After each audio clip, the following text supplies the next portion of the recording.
신약 성경 빌레몬서 1장 8절에서 21절입니다.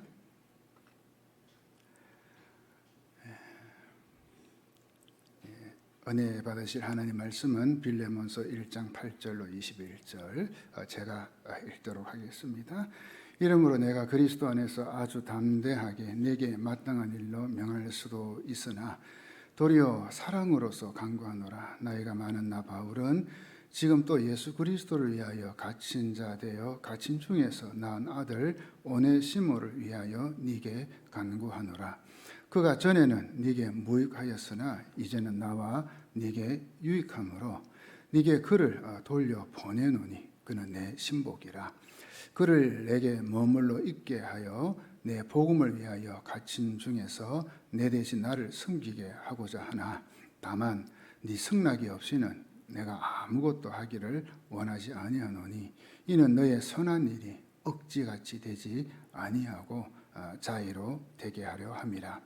아마 그가 잠시 떠나게 된 것은 너로 하여금 그를 영원히 두게 함이리니 이후로는 종과 같이 대하지 아니하고 종 이상으로 곧 사랑받는 형제로 둘 자라. 내가 내게 특별히 그러하거든 하물며 육신과 주 안에서 상관된 니게랴. 그러므로 네가 나를 동육자로 알진대 그를 영접하기를 내게 하듯하고 그가 만일 네게 불의를 하였거나 네게 빚진 것이 있으면 그것을 내 앞으로 계산하라. 나 바울이 친필로 쓰노니 내가 갚으려니와 네가 이외에 네 자신이 내게 빚진 것은 내가 말하지 아니하노라. 오 형제여, 나로 주 안에서 너로 말미암아 기쁨을 얻게 하고 내 마음이 그리스도 안에서 평안하게 하라. 나는 네가 순종할 것을 확신함으로 네게 섰노니 네가 내가 말한 것보다 더 행할 줄을 아노라. 아멘.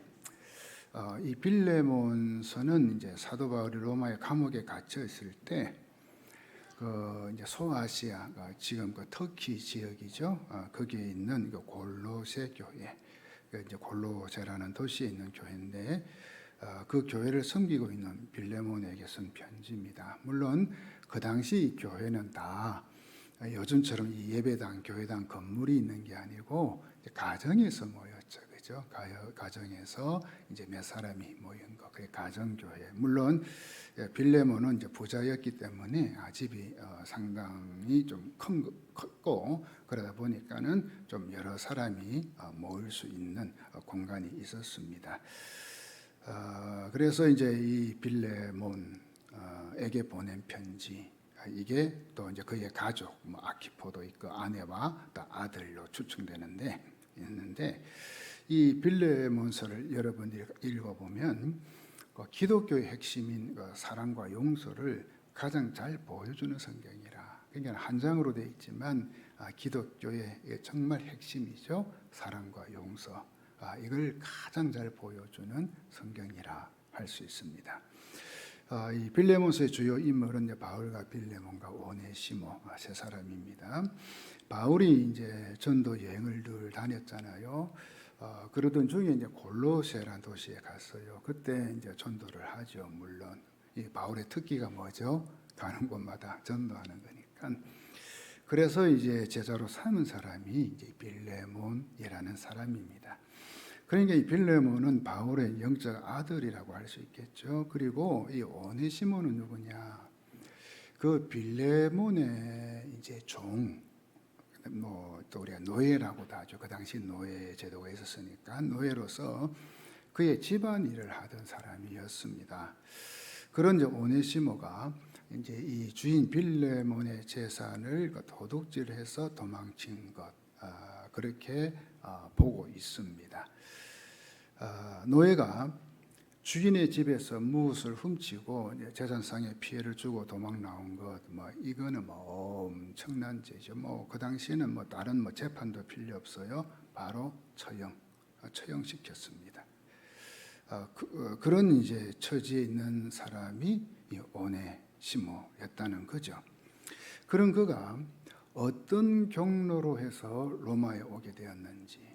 왜냐하면 골로새에서 로마까지는 상당히 먼 거리잖아요, 그죠? 거죠. 되었는지. 그리고 바울이 있는 곳에 어떻게 왔는지 알 수는 없어요. 다만 우리가 추측할 수 있는 것은 오네시모가 골로새에서 빌레몬 집에 원래 이제 종노예로 있었잖아요. 그때 이제 바울을 알았을 것 같아. 그죠? 왜냐하면 바울이 골로새 가서 전도하고 빌레몬 집에서 교회가 세워지고 했으니까. 거기에 이제 종노예로 있었으니까. 그때 이제 알았던 거죠. 그래서 이제 또 바울이 이제 꼭 골로새에 있게 되면은 이제 빌레몬 집에 거하기도 하고 뭐 그랬던 거죠. 이런 관계로 해서 오네시모는 로마에서 이제 가택 연금 상태에 있는 바울을 뭐 찾아갔거나 아니면 뭐 다른 사람의 소개로 이제 바울을 만나게 되지 않았나 이겁니다. 그러니 바울과 오네시모는 이제 초면이 아니라 이제 구면이라 이거겠죠. 어쨌든 바울은 오네시모에게 이제 복음을 전했고 그 복음을 받아들인 오네시모는 신실한 그리스도인이 됐다는 거. 그리스도인. 그리고 바울이 이 빌레몬에게 이제 편지를 쓸 무렵, 그 무렵에는 바울에게 있어서는 정말 필요한 이제 복음의 신복, 동력자가 되어 있었다는 이야기예요. 이 복음으로 변화된 오네시모, 이 사람이 이제 자신이 과거에 그 주인이 빌레몬 집에서 뭔가 이제 도둑질하고 도망친 사실, 이걸 이제 뭐 은혜를 받다 보니까 그죠? 바울에게 이제 있는 대로 고백하는 거예요. 사실은 제가 그런 죄를 지은 사람입니다. 그래서 바울이 빌레몬에게 이제 오네시모를 그리스도의 사랑으로 용서해 줄 것을 부탁하는 거죠. 이 사람이 이제는 예수 믿고 회개하고 변화됐다. 그리고 정말 복음을 위해서 필요한 동력자가 됐다. 그러면서 이제 이 오네시모 용서해 달라. 이 부탁하는 편지, 이게 빌레몬서입니다. 다르게 말하면 빌레몬과 오네시모 사이에 이 깨어진 관계, 그죠? 관계가 깨어졌잖아요. 이 관계를 회복시켜주는 편지, 이걸 바울이 쓴 겁니다. 마치 죄로 말미암아 하나님과 우리 인간 사이에 깨어진 관계를 예수 그리스도의 중보로 회복되는 거, 주님께서 그 이해를 하셨잖아요, 그렇죠? 같은 일을 지금 바울이 하고 있는 것입니다. 그러니 바울이 빌레몬에게 보낸 편지 빌레몬서에 등장하는 바울과 빌레몬과 오네시모는 이 예수님의 사랑과 용서 그리고 그 화해, 나아가서 이 중보와 희생을 보여주는 인물들이라 라는 걸 발견해 볼 수 있는 겁니다. 다르게 말하면 이 세 사람은 신앙에 있어서 가장 높은 경지 혹은 높은 차원, 즉 그 신앙의 그 정점이라 하죠. 가장 높은 점, 신앙의 그 정점을 보여주고 있는 사람들이라는 겁니다. 보통 우리가 뭐 참 신앙이 좋다라는 표현을 하잖아요. 여러분들이 그동안 평소에 생각했던 신앙이 좋은 사람, 정말 신앙의 경지가 높은 사람, 차원이 높은 사람, 여러분 평소에 생각했던 거하고 오늘 이 본문에 등장하는 이 세 사람의 신앙 한번 비교해 보십시오. 같은가? 좀 차이가 나는가? 자, 어쨌건 이제 본문 속으로 들어가 바울과 빌레몬과 오네시모를 통해 이 신앙의 정점이 무엇인지, 신앙의 정점이 뭔지 이걸 우리가 한번 살펴보자는 겁니다. 먼저 사랑과 믿음의 사람 빌레몬을 보겠습니다.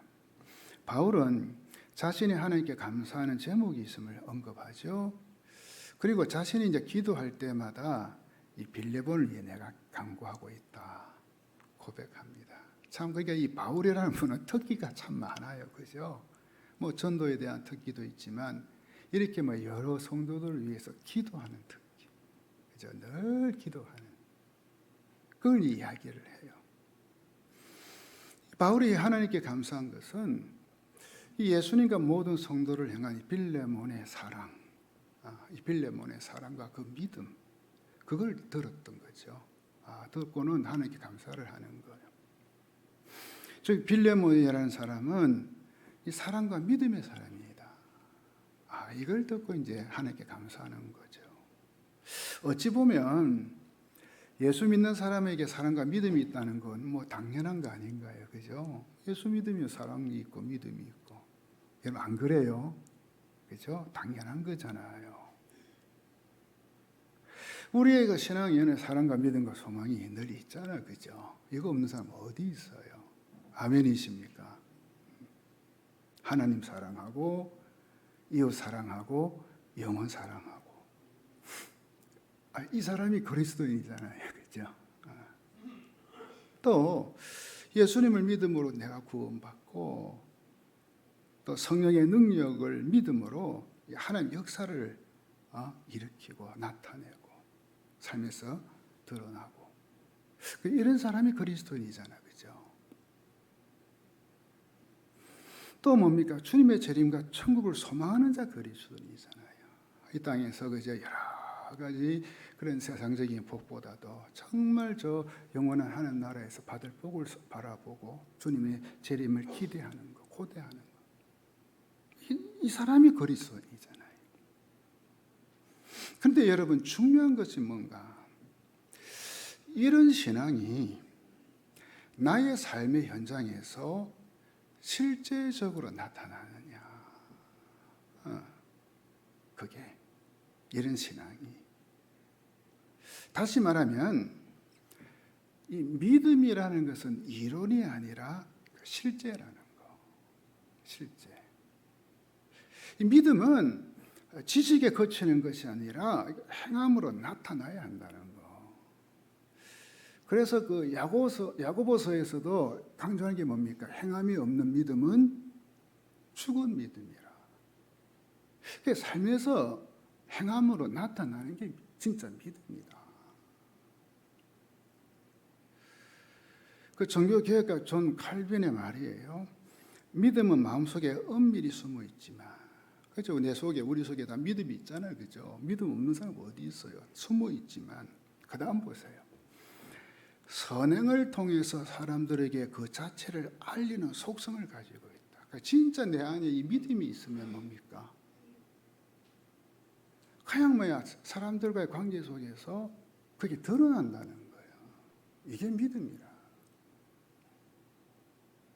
이 6절에서 바울은 빌레몬이라는 사람에게는 이 믿음의 교제가 있다라고 이야기해요. 믿음의 교제. 그 믿음의 교제가 이 선한 일을 하게 하고요. 나아가서 그리스도께 이르도록 역사하게 된다. 그죠? 주님께. 이 믿음의 교제에서 교제는 이제 헬라어로 우리 코이노니아라는 말을 쓰죠. 많이 들어봤죠, 여러분? 한번 따라해 볼까요? 코이노니아. 제가 참 좋아하는 단어거든요. 근데 이 코이노니아에는 세 가지 뜻이 내포되어 있어요. 첫째는 함께 한다. 함께. 둘째, 친교, 교제. 보통 우리가 코이노니아 하면 이 친교, 교제를 나타내잖아요. 그 성도 간의 교제. 셋째가 뭐냐면은 나누어 주는 행동. 이걸 코이노니아라고 해요. 나누어 주는 행동. 그래서 6절에 빌레몬이 행한 믿음의 교제는 이 세 가지가 다 있지만 특별히 세 번째 것, 나누어 주는 행동. 이걸 이야기해 주고 있어요. 그렇게 해서 우리 그리스도인은요, 믿음의 교제를 통해 이제 다음과 같은 이제 복음의 비밀을 이제 누리는 거죠. 뭐냐? 나에게 있는 것을 나누어 줌으로써 예수 그리스도에게서 얻는 비밀이에요. 그러니까는 믿음이 있으면 자꾸 나누어 주고 싶어요. 그게 축복의 통로잖아요. 근데 그렇게 되면 희한하게도 뭡니까? 주님께서 또 더 채워주네. 할렐루야. 또 나를 비움으로써, 그죠? 나를 비움으로써 예수 그리스도께 채워주는 비밀. 신기해요, 그죠? 비우는데 채워져. 이야. 여러분, 진정한 그리스도인의 믿음의 삶은 베품으로서 예수 그리스도의 부유함을 누리는 거예요. 그죠? 베푸니까 오히려 뭡니까? 내 삶에 부유함이 있어. 왜? 주님이 계시니까. 그렇게 해주시니까. 저는 여러분이 이 축복을 누리시기를 축원합니다. 그 성경신학자 윌리엄 바클레의 말입니다. 그리스도를 잘 아는 사람은, 잘 보세요. 그리스도를 잘 아는 사람은 지적인 학자나 그 신학자들 그 성경 얼마 많이 알아요. 그죠? 지식적으로. 그 지적인 학자나 심지어 자신을 세상과 단절한 채 날마다 기도로 시간을 보내는 성도가 아니라, 그러니까 아예 세상과 담은 쌓고 그죠? 오직 뭐 기도에 뭐 24시간 기도하고 막 수도 생활하고 그런 분도 있잖아요. 그죠?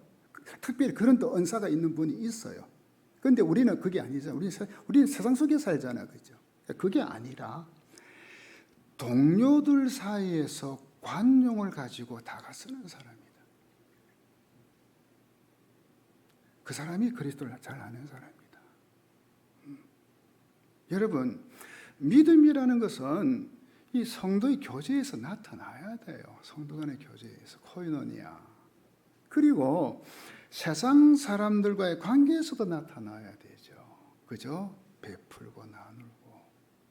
그럼 또 주님이 또 채워주고. 빌레몬에게는 이처럼 살아있는 믿음의 교제가 있었다는 거예요. 그게 얼마나 이 빌레몬이라는 사람이 대단한 사람이에요. 그죠? 이래 사니까. 이것이 그리스도의 참된 모습이요, 삶인 것입니다. 자, 7절 보십시오. 형제여, 성도들의 마음이 너로 말미암아 평안함을 얻었으니 내가 너의 사랑으로 많은 기쁨과 위로를 받았노라. 여러분, 제가 이야기했죠. 사랑, 믿음은 이론이 아니라고요. 그죠? 그냥 아는 거, 지식 아니라는 거예요. 그죠? 실제라는 거. 이게 바로 이 7절 말씀이잖아요. 바울이 빌레몬에게 붙여준 이 단어들 한번 보세요.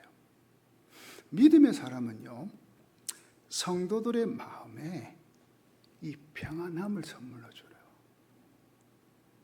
평안함. 그게 믿음이에요. 믿음의 교제예요. 믿음의 사람은 기쁨과 위로를 주는 사람이 돼요. 여러분 그렇잖아요. 사람 만나면 어떤 사람은 참 만나기가 거북스럽고 껄끄럽고 가능하면 안 만나고 싶고, 그렇죠?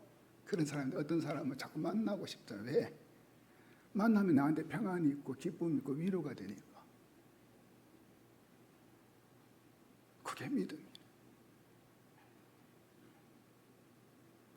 이 평안과 기쁨과 위로를 주는 사람. 여러분, 예수 믿는 우리가 이렇게 되어야 하지 않겠어요? 우리가 성도들이 여러분을 만나면 정말 여러 가지 일로 안절부절하다가도 이 평안을 얻는다고 한번 생각해 봐요. 여러분 만나면 그만 평안하다고. 또 성도들이 여러분 생각하면 정말 우울하고 침울하고, 그런데 여러분 생각하면 이상하게 기쁨의 미소가 싹 얼굴에 드네요.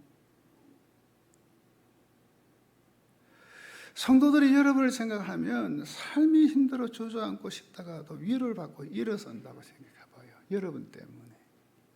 이야.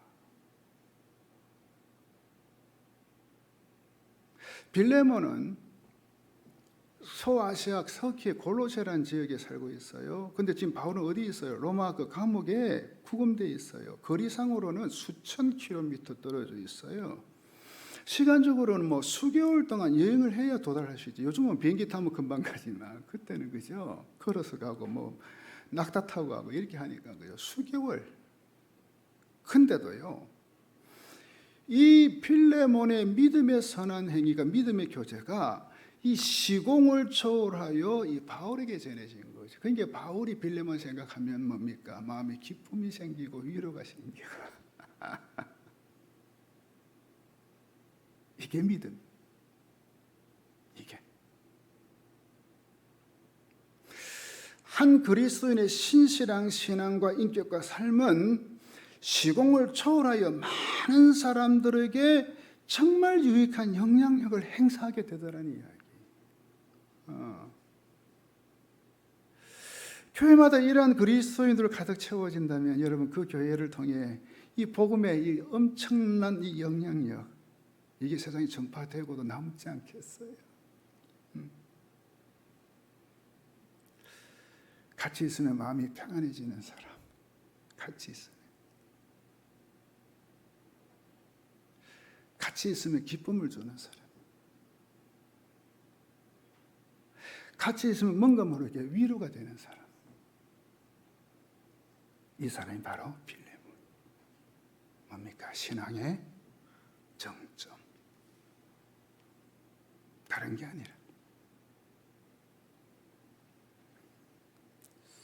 두 번째로 회개와 변화의 사람, 오네시모 보겠습니다. 사도 바울이 활동할 당시 로마 제국 안에는 한 6천만 명 정도 된 노예가 있었다고요. 자, 엄청난 숫자죠, 그렇죠? 그게 노예 제도가 있었으니까.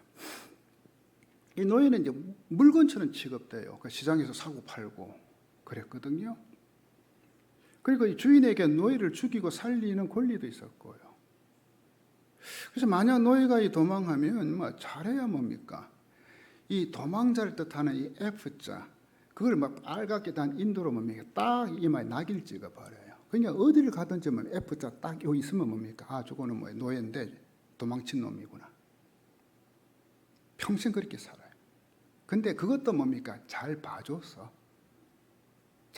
그러고 거의 다 처형시키죠. 뭐 이 물건이 있네, 노예면. 그 당시 노예에 대한 다음과 같은 기록이 남아 있습니다. 한 노예가 수정으로 된 술잔 쟁반을 안뜰로 나르고 있었는데 그중 잔 하나를 떨어뜨려서 깨고 말았다. 주인은 즉시 그 노예를 뜰 중앙에 있는 연못에 집어던져 버리라고 명령했다. 그 연못에는 사나운 살인장어가 있어 그 노예를 갈기갈기 찢고 말았다. 그 술잔 하나 떨어뜨렸다고 그냥 뭡니까? 연못에 집어던져가지고 살인장어의 밥이 되게 만든. 그게 노예였어요. 오네시모가 그런 노예였어요. 빌레몬에. 그리고 우리가 이미 이야기했죠. 뭔가 주인의 뭐 귀중품 뭐 훔쳤든지 해가지고 도망쳐 나왔어요. 그렇다면 어떻게 돼요? 처형당하는 거 이거는 뭐 10중 8구. 잘해야 도망자를 뜻하는 F자, 그죠? 이렇게 딱 이마에 탁 하나 찍어가지고 평생 사는 거. 그런 오네시모가 로마의 감옥에 구금되어 있는 바울을 만나게 돼요. 그리고 복음을 듣죠. 이 바울은 사람을 안 가리잖아요, 그죠? 누구든지 복음 전하잖아요. 왜? 하나님 형상 따라 지음받은 사람이기 때문에 신분 그거 안 가리잖아요. 바울은 누구든지 복음 전해야죠. 그래 복음을 듣고 오네시모가 변화가 일어나네요. 변화되었을 뿐만 아니라 이제는 구금되어 있는 바울과 그의 복음사역을 돕는 이 동력자가 되는 거 있죠. 이게 바울의 큰 힘이 되는 거예요. 세상에. 자, 여러분 11절 보세요. 그가 전에는 오네시모를 이야기하는 거거든요. 그가 전에는 네게 빌레몬에게 무익하였으나 이제는 나와 네게 유익함으로. 근데 참 재미가 있어요. 이 오네시모의 원래 이름의 뜻이 뭐냐? 유익하니 유익한. 도움이 되는. 근데 오네시모가 처음 이 주인 빌레몬의 집에 있을 때는 유익한 사람이었어요? 아니죠. 무익한 사람이었죠. 그러니까 말 그대로 네게 전에는 무익했지. 도움은 전혀 안 되고 문제만 일으켰잖아요. 피해 입히고, 그렇죠? 도둑질하고 도망친 사람이었잖아요.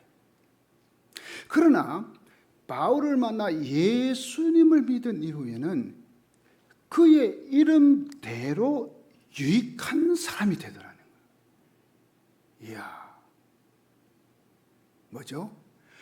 예수를 만난 이후에 인생의 변화가 일어나더라. 진짜 예수 만나면, 진짜 예수 만나면 그 사람 인생에 변화가 일어나는, 예수 만나면. 아무리 절망적으로 빗나간 사람일지라도 예수님을 만나면 변화될 수 있습니다. 바울 보세요. 박해자에서 전도자로 변했잖아요. 바울 자기가 그걸 경험했거든. 처음 했거든. 예수 만나서 인생에 변화가 일어났잖아요. 오네시모는 무익한 도둑에서 유익한 주님의 종으로 변했잖아요. 변화가 일어나잖아요. 쓸모없는 인간에서 쓸모 있는 인간으로. 마틴 루터는 이렇게 말을 해요. 그 누구도 다른 사람에 대해 절망적인 판단을 내려서는 안 된다. 이 말이 뭔지 아시죠? 우리가 사람들을 보고는 뭐 인간의 눈으로 딱 판단해요. 아, 저 인간 안 돼. 저 구제불능이야.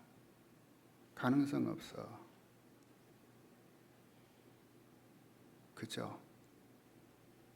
근데 하나님은 그렇게 안 보는 거예요. 진짜 제대로 예수 믿고 예수 만나고 성령의 은혜로 변화되면 쓸모 있는 사람이 된다니까. 그래서 마틴 루터가 하는 말, 그 누구도 다른 사람에 대해 절망적인 판단을 내려서는 안 된다. 우리는 어떤 사람이라도 완전히 변하지 않는다고 단정 내려서는 안 돼요. 누구든지 말씀의 씨가 들어가기만 하면 변화의 삭시 나와요. 어떤 사람이든지 변할 수 있다는 가능성을 가지고 돼야 된다는 이야기예요. 우리는 아예 단정 짓지 마세요. 아, 저 사람은 안 돼. 보니까 더 이상 안 돼. 걸러 먹었어. 아니요. 아니요.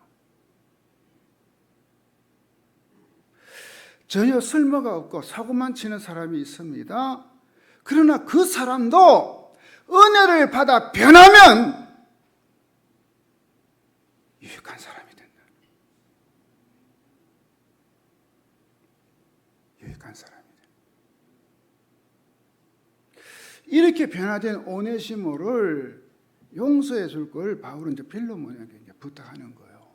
근데 중요한 것은 바울이 오네시모를 빌레몬에게 이제 보내겠다는 거죠. 그죠? 여러분 한번 생각해 보죠. 만약 빌레몬이 그때까지 이 오네시모를 괘씸하게 생각하고 안심을 품고 요놈 잡히기만 잡혀봐라. 내가 한 칼에 날려버린다. 그 마음을 가지고 용서하지 않았다면 이 오네시모를 빌레몬에게 바울이 돌려보냈을 적에 오네시모 어떻게 되겠어요? 죽을지도 몰라요. 그죠? 그럼에도 바울은 오네시모를 빌레몬에 보내요. 왜요? 빌레몬의 신앙을 믿었기 때문에. 또 오네시모는 빌레몬에게 가서 용서를 구하겠다고 하는 겁니다. 똑같은 맥락이죠. 만약에 가서 주인 빌레몬이 영자 잘 왔다. 안 그래 내가 네 찾았는데. 한 칼에 날릴 수 있습니다. 근데도 가겠다는 거예요.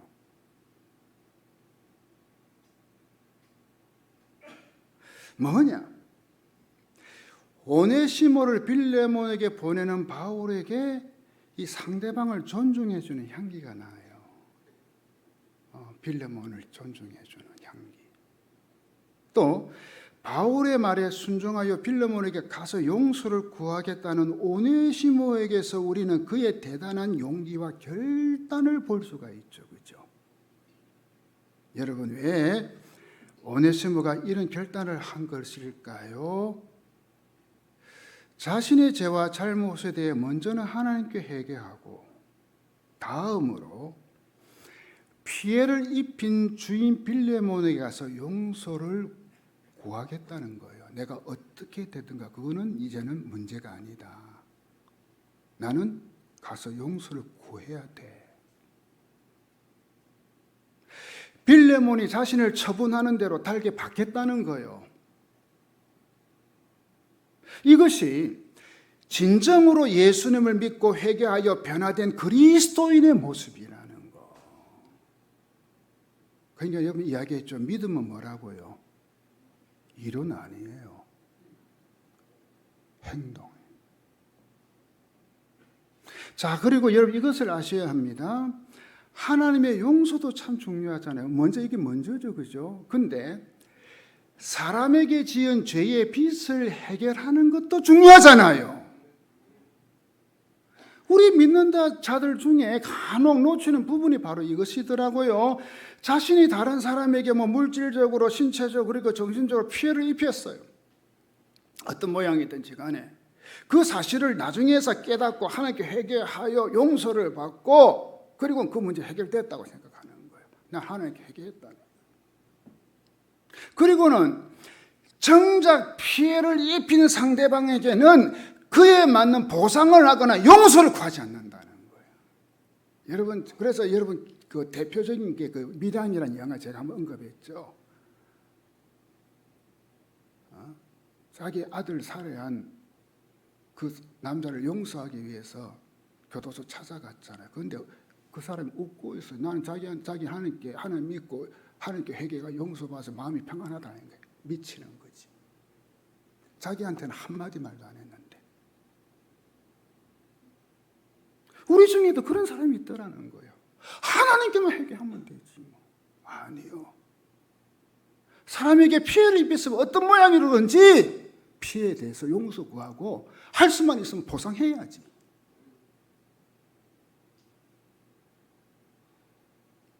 이 사실을 너무나 잘 알고 있는 바울이기에 오네시모를 원래 주인 빌레몬에게 돌려보내는 거예요. 그래야 뭡니까? 해결되는 거예요, 이 문제는.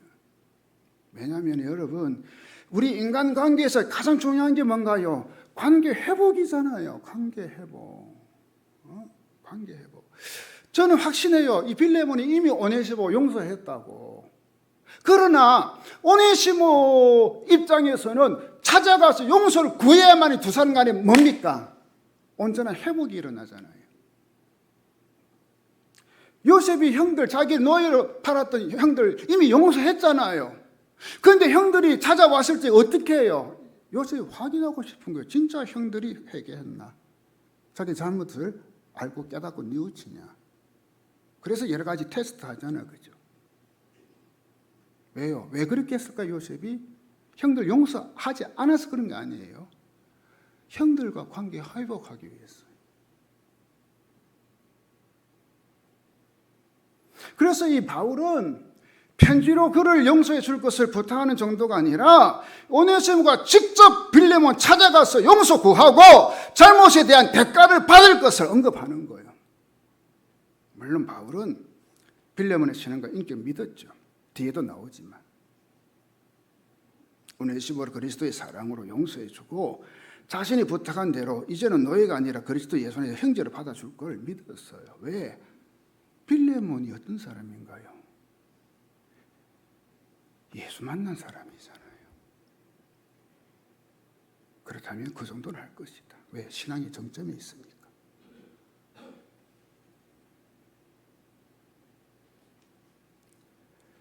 그만큼 빌레몬이라는 사람이 신앙의 정점에 이른 그리스도인한 걸 알 수가 있죠. 그리고 오네시모 또한 진짜 예수 믿으니까 결단하는 거 있죠.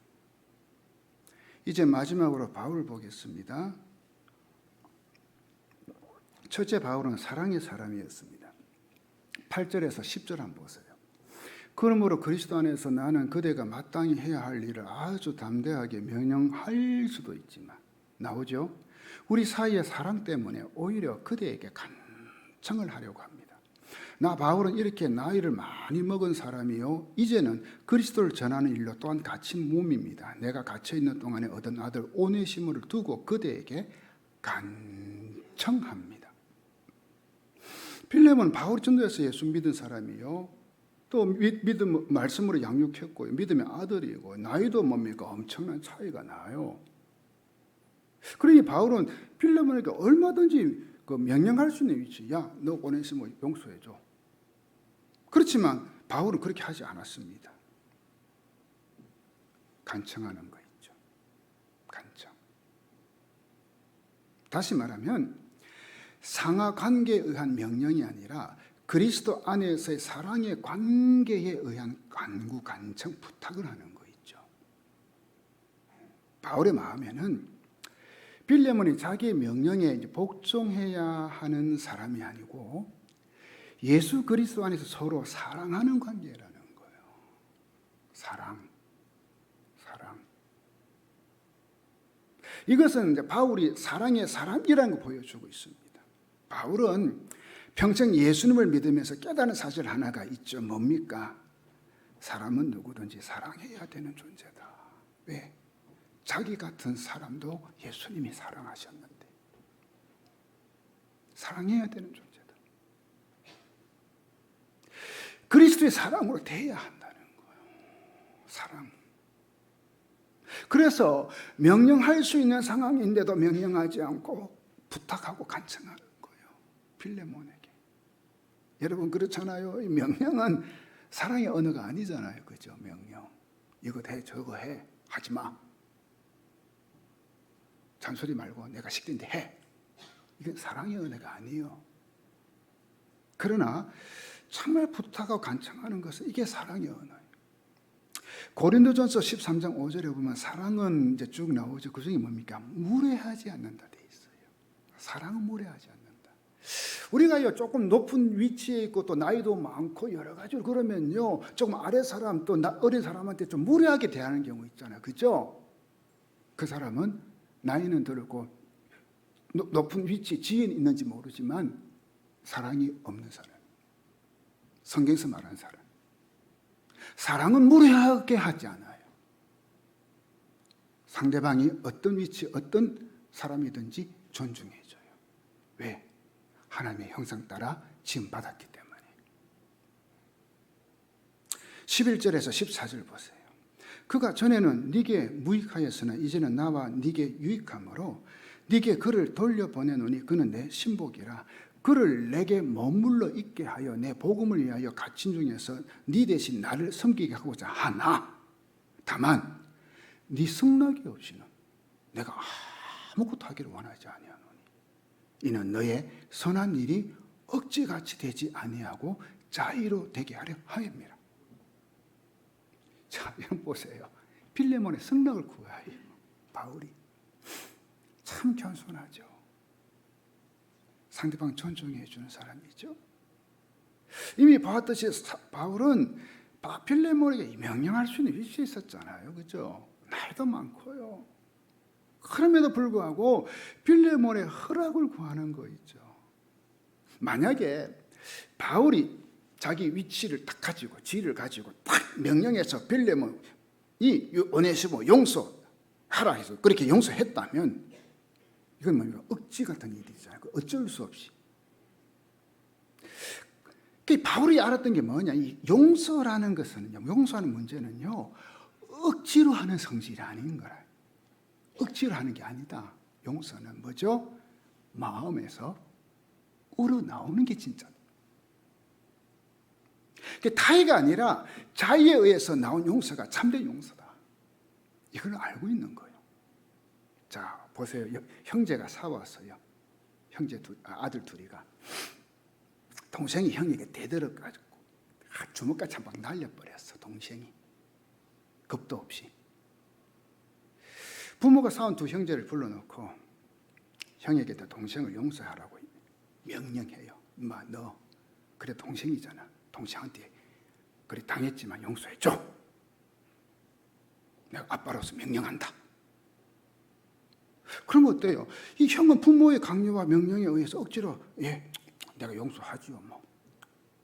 말은 그렇게 했는데 마음은 어때요? 저놈의 새끼 한번 두고 봐라. 내가 언젠가 한번 혼낼거든. 그 용서는 진짜 용서 아니죠. 그렇죠? 억지로 했기 때문에. 바울은 빌레몬이 예수님의 정신으로 죄를 지은 오네시모를 용서할 걸 원했던 거예요. 그래서 오네시모를 빌레몬에게 돌려보내려고 했고요. 바로 뭐죠? 상대방을 존중해 주는. 이게 사랑이. 이게 사랑이. 둘째, 바울은 중보의 사람이었어요. 정말 중요한 포인트예요. 18절, 19절 보세요. 그가 만일 네게 불의를 하였거나 네게 빚진 것이 있으면 그것을 내 앞으로 계산하라. 나 바울이 친필로 쓰노니 내가 갚으려니와 네가 이외에 네 자신이 내게 빚진 것은 내가 말하지 아니하노. 이 말은 뭐냐면은 네가 영적으로 나한테 빚을 많이 짓지 않느냐. 내가 네한테 복음 전해서 네가 예수 믿게 되고 이렇게 하나님 쓰임 받게 됐으니까 너 빚 많이 졌잖아. 그러나 이건 내가 말하지 않는다. 대신에 오네시모가 너한테 빚진 거 있으면 무엇이든지 내가 다 갚아주겠다. 대신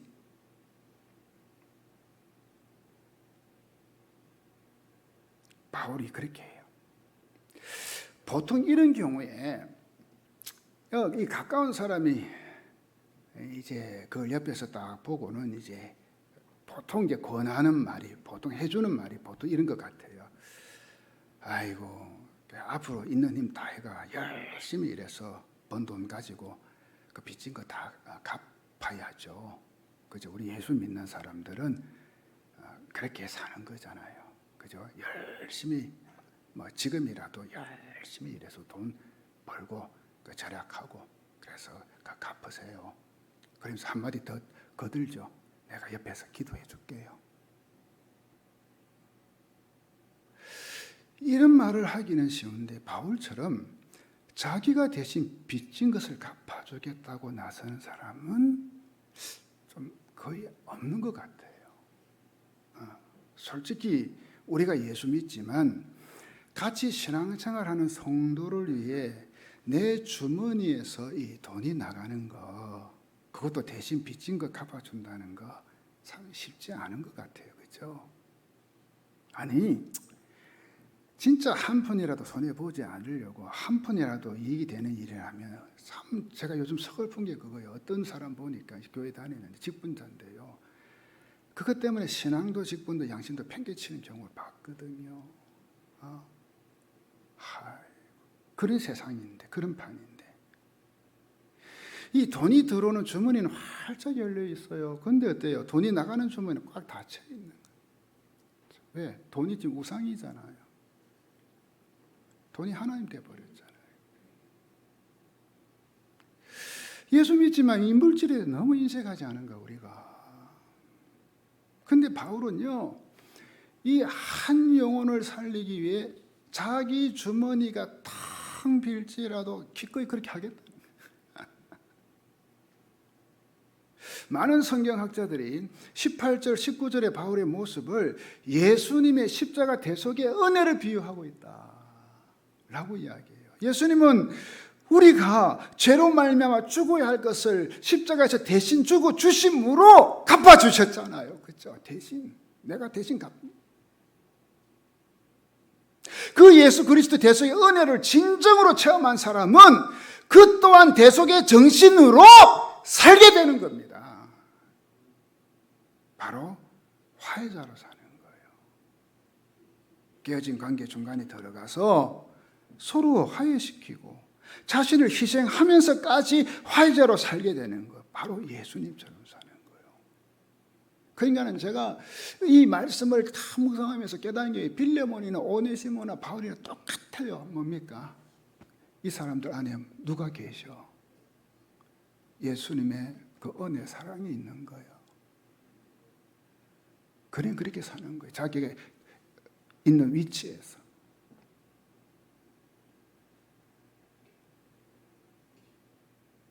바울은 빌레몬과 오네시모 그 중간에 서서 두 사람 화해시킵니다. 빌레몬에게는 오네시모를 형제로 받아주고 용서해주고 권면하고요. 오네시모에게는 너 빌레몬에게 주인에게 돌아가서 용서 구할 걸 권하죠. 그렇죠? 그리고 바울 자신은 오네시모가 빌레몬에게 빚진 것 대신 갚겠다고 해주고요.